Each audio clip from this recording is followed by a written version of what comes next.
Zaburi ya 124 mstari wa 7, Biblia anasema nafsi zetu zimeokoka kama ndege katika mtego wa wawindaji.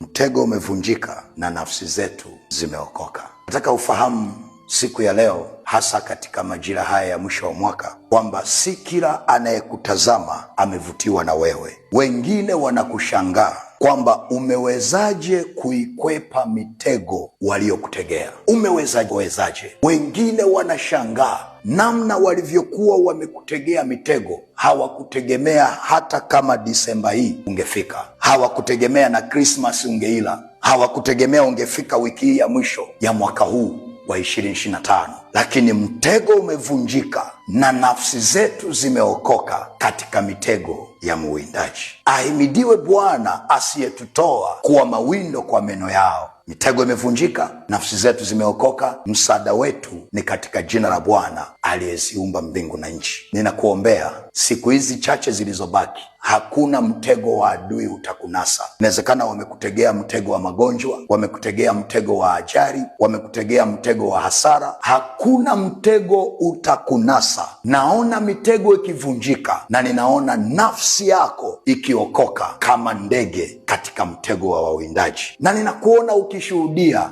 ya kwamba nimetembea na huyu Yesu toka mwanzo mpaka mwisho, na hapa nilipo yeye amenisaidia. Hapa tulipo tunasema asante Bwana, sio kwa mitego waliokuwa wametutegea, sio kwa manuizo waliokuwa wamenuia, sio kwa matamko waliokuwa wametutamkia, sio kwa uchawi namna walivyokuwa wametuloga. Kwa kweli ahimidiwe Bwana ambaye hakututoa ili tuangamie katika mitego yao. Nafsi zetu zimeokoka katika mtego wa mwindaji, na msaada wetu unatoka kwa Bwana. Nimekuombea umalize mwaka huu kwa ushindi, na hakuna mtego wa adui utakaokunasa wala kukuangusha. See you 2026. Amen.